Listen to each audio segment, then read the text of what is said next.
अंतरात्मा की आवाज। ब्रिजेश चारपाई पर पड़े पड़े कुछ सोच रहा था कि उसका भांजा सुरेश आ गया। सुरेश ने आते ही मामा पर तंज कसा, और मामा क्या हाल है, कैसी कट रही है। ब्रिजेश ने भांजे सुरेश की बात को सुन बोला, बस जिंदगी कट रही है, क्या पता था जीवन में ये दिन भी देखने पड़ेंगे। क्या हुआ मामा, जब अनाप शनाप पैसा आ रहा था तब भगवान को नहीं याद किया होगा? तब तो भगवान का आशीर्वाद ही मिला होगा।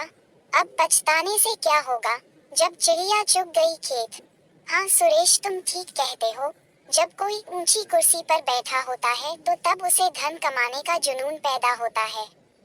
फिर धन चाहे जैसे आए, इसके लिए उसे चाहे अपना जमीर ही क्यों न बेचना पड़े। ब्रजेश ने सुरेश से कहा। ब्रजेश 30 साल पहले फूड कारपोरेशन ऑफ इंडिया में बड़ा अधिकारी था। उसने उस समय अवैध धन कमाने के लिए क्या नहीं किया था। सेवानिवृत्त होने से 3 साल पहले ही एक सड़क दुर्घटना में उसका एक हाथ और एक पैर काटना पड़ा था। उसके बाद से वह कभी ऑफिस नहीं जा पाया था। उसके एक लड़का था, उसे भी ब्लड कैंसर हो गया था, वह भी अब नहीं रहा था। पत्नी को गठिया का मर्ज था, वह भी चल फिर नहीं पाती थी। एक घोटाले में सरकार ने उसकी सारी संपत्ति कुर्क कर ली थी। अब तो ब्रजेश का जीवन नर्क से बदतर था। थोड़ी देर में मामी चाय बना कर ले आए, वह भी चलने में असमर्थ। सुरेश से नहीं रहा गया, वह बोला, मामी क्या हाल है बेटा। मैं और मामा अपने कर्मों का भोग भोग रहे हैं। एक समय था, जन धन पद यश सब था, और आज हमारे सामने ही सब खत्म। उस समय स्टाफ में कई लोगों ने समझाया था कि इस तरह का धन फलता नहीं, पर मैं और मामा धन के लोभ में अंधे थे।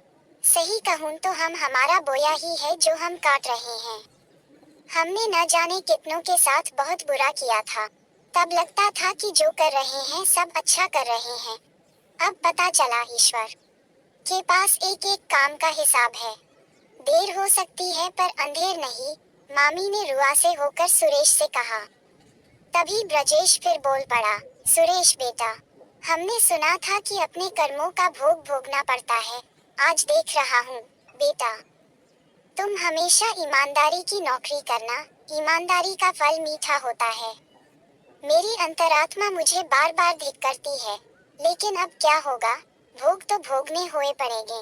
मामा जी, आप परेशान न हो, हम लोग हैं। जो भी सहायता बन पड़ेगी करता रहूंगा।